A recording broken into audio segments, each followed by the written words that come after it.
రాజు 35 ఏళ్ల ఒక సామాన్య కూలీ ఊరిలో చిన్న ఇంట్లో ఉంటాడు.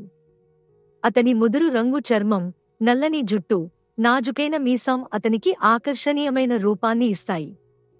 నిత్యం నూలు జుబ్బా, తెల్ల మడికెట్టిన లుంగీ ధరించి రోజువారీ కూలీ పనికి వెళ్తాడు.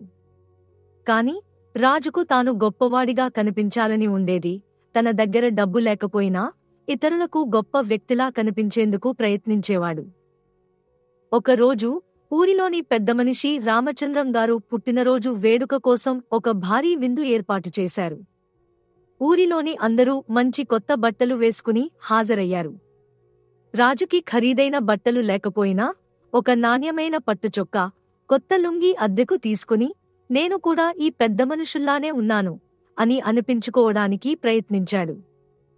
విందులో కొందరు రాజును చూస్తూ, రాజూ, చాలా గొప్ప బట్టలు వేసుకున్నావు. నీ జీతంతో ఇలా ఖర్చు చేయగలుగుతావా అని ఆశ్చర్యపోయారు. రాజు, అయ్యో, ఈరోజుకి ప్రత్యేకంగా కొత్తవి కొన్నాను. నా సంపాదన బాగానే ఉంది అని అబద్ధం చెప్పాడు.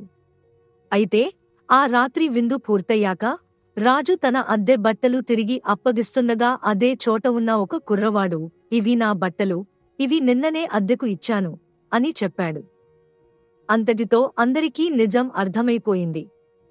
రామచంద్రం గారు నవ్వుతూ రాజును చూస్తూ, అంబలి తాగేవాడికి మీసాలు ఎత్తేవారు కొందరా?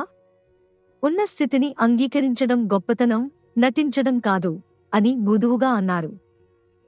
ఆ రోజు నుంచి రాజు తన నిజ స్వభావాన్ని అంగీకరించి ఇలాంటివి మానుకోవాలని నిశ్చయించుకున్నాడు.